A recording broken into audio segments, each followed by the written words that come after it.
The NFL draft is just a week away, and I've been doing a series where I've been going over every position in this draft and rating my top 10 players at each one. We're halfway through offense, I've already finished defense, and let's get to more of the skill positions on offense. I've already done tight end, let's get into running back today. This is a pretty weak running back class. I mean, the fall off from the number 1 guy to the number 2 guy is massive, and I'd say after number 5, there are very few players in this draft class that I view as potential starters. There's really only a handful of guys that I really think can be workhorse backs.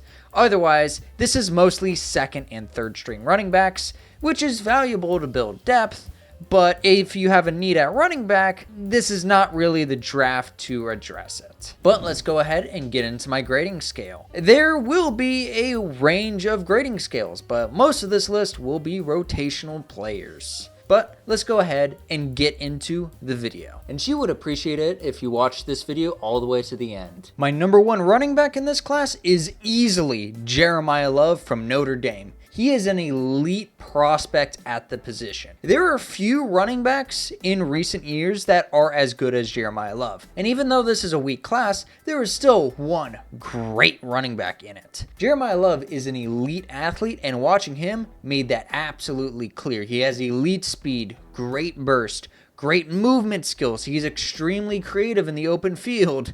He loves to hurdle, even when that gets him in trouble. We'll talk more about that later. And he's got great contact balance. He never goes down to the first tackle. It always takes multiple guys to take him down, and he is a home run threat every play. Plus, as a receiver, he's quite useful. He's got good hands, and he's a reliable threat in the backfield. So that easily makes him a 3-down back. And while his frame might be a little smaller than you'd hope, you don't really tell. It's hard to tell he's even small in the field because he's got excellent contact balance. Like I said, he never goes down to the first tackle. And he runs with a little bit of power, but his jump cuts are something else. They are so smooth, one of the best in the class. And even though he's not the greatest pass blocker, he's shown a willingness and improvement as a blocker. Well, of course, there's no perfect prospect, and Jeremiah Love is not absolutely perfect. His pass blocking is not great, but it isn't terrible.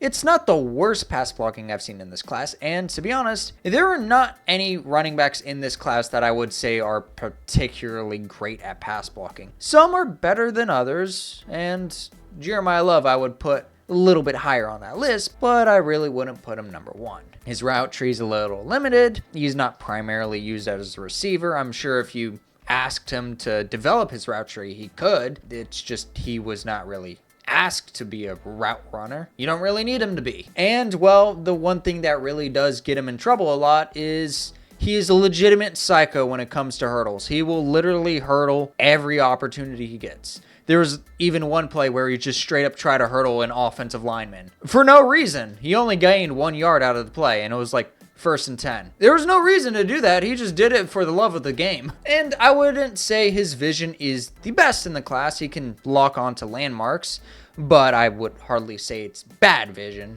He's far from the worst guy in terms of vision. And though I wouldn't say he's the best, it's plenty good enough, and overall, he's an elite athlete. All of the things I just went over are really just nitpicks that can easily be cleaned up. He's not going to be the best at literally everything, but he's going to be such a great athlete that I'm sure in like the next couple of years, he can easily become a top 5 back in the league. And while running back is not the greatest value in the first round, he's going top 10. Somebody in the top 10 is picking him up, and they will love him for it. And from here on out, the talent drops significantly. Everybody's list will be very different from this point on. So my number 2 running back in this class is Jonah Coleman from Washington. This is an interesting pick because while Jonah Coleman is not the most athletic guy left on the list, he runs angry. He's one of the better power backs in this class, and he breaks off some massive runs. He is a big play threat despite not having amazing breakaway speed, and his lateral agility, though not great, is functional. What really makes him special is his short area burst. When he hits that hole, he's flying through it. And his vision is excellent, so you can reliably put him in zone schemes and he will easily be able to find the hole. And that's what made him so fun to watch. His short area quickness allowed him to gain massive amounts of yards. His power running ability made him fun to just run over people. And Washington's offensive line is hardly that good,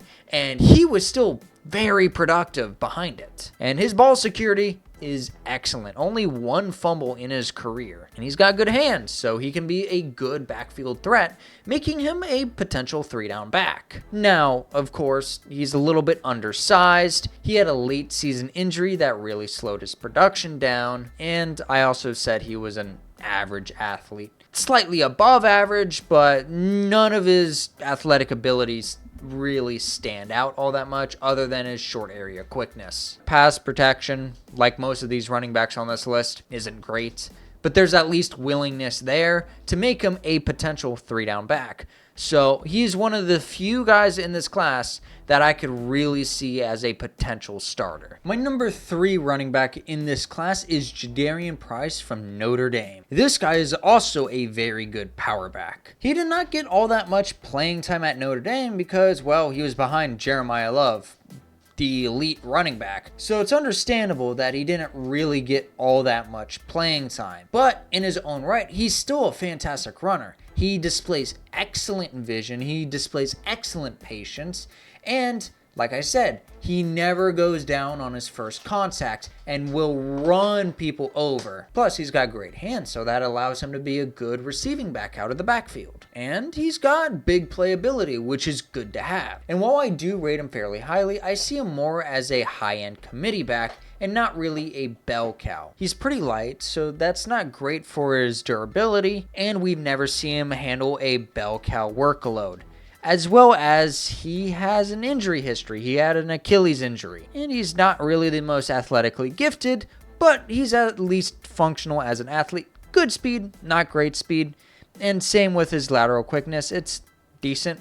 It's not really special, but it's solid. And his pass protection is average, but to be honest, that is pretty solid compared to most of the other guys in this class. So again, he's more of a high-end committee back for me, even though I did rate him as a solid starter. And my number 4 running back in this class is Mike Washington Jr. from Arkansas. This guy has elite potential. He's an elite athlete with elite speed, elite explosiveness, and he has great size as well, which is rare to see that sort of combination. A guy with 4.29 speed at his size? That is scary. He runs downhill with great power. He runs people over when he can. He uses that size to his great advantage. And he's a one-cut runner. When he sees a hole, he goes right through it very quickly. Plus, with that speed, he's a big play waiting to happen. He led the SEC in big play runs. He's also got reliable hands, which is always good to have as a running back, especially one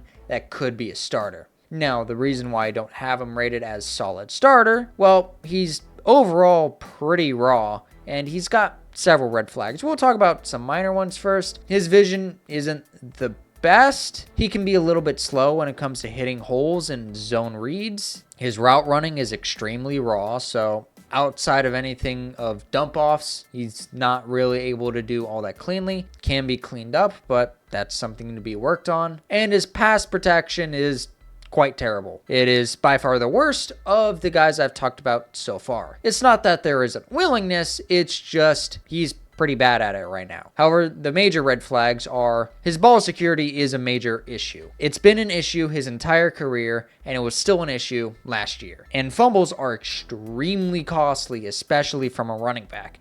That makes a running back pretty untrustworthy if you can't count on him to hold onto the football. And while he's a great athlete overall, he doesn't have that sudden elusiveness to really make those jump cuts. He's a little more of a straight line runner, which is definitely valuable, but that can limit his ceiling somewhat. not. I do think he has the potential to be a number 1 running back, but this does come with a lot more risk compared to the last 3 I talked about. And my number 5 running back is Emmett Johnson from Nebraska. He is a solid overall back. He is by far the most productive back on this list, with 1,400 rushing yards. For context, Jeremiah Love had only 1,300, and I rated him as my number 1 back. Now, Jeremiah Love is far more talented than Johnson, but Johnson brings plenty to the table. His main selling point is his vision and his burst. When he is able to get that hole,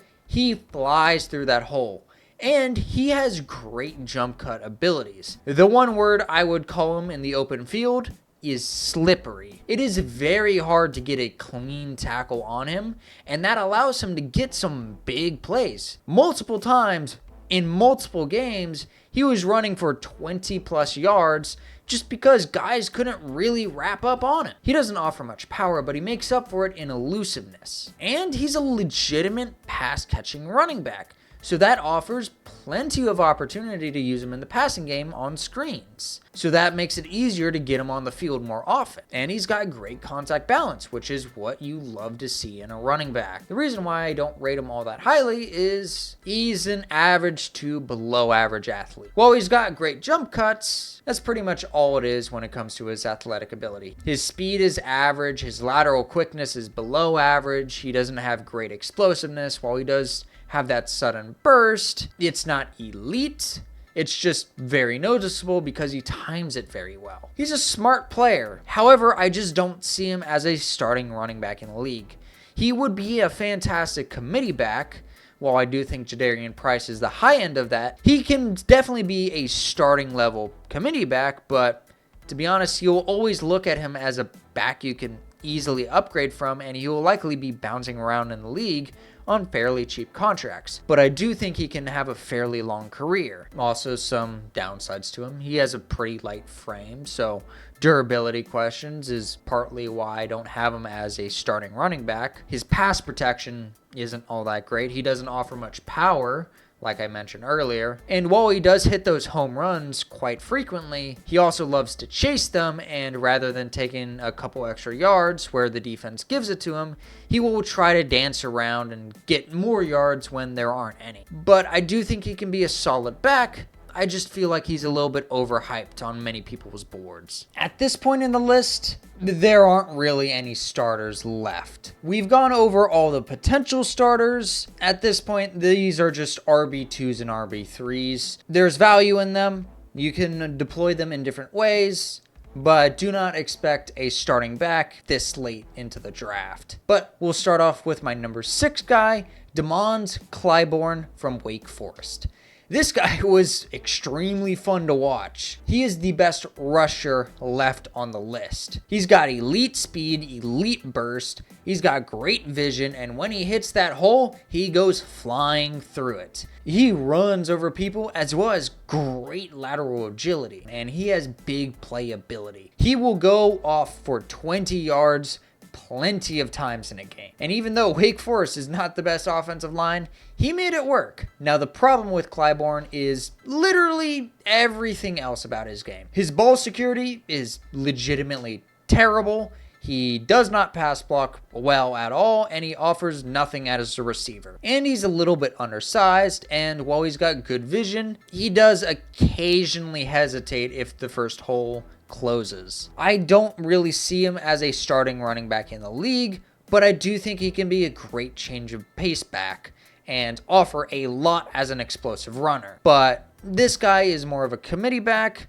/ RB2. My number 7 running back in this class is Seth McGowan from Kentucky. This guy can be a solid change of pace back as well. He's got great vision, he's got good speed, great explosiveness, and very good power. He offers a lot as a power back, and in short yardage situations, you can definitely rely on him. And when he gets through those thin holes, it's a treat to watch. Plus, he's got great cutting ability, loose hips, so he can get skinny through holes. And he is a willing pass blocker. Though, again, I don't see all that much upside with him. Number one, he will be an older rookie. He will be 24 when his rookie campaign starts, so that leaves him with limited runway for development. When he finally got to the SEC, he didn't have all that many explosive plays. So while it's there, you rarely see it against higher level competition, so kind of worry about that. Ball security isn't great either,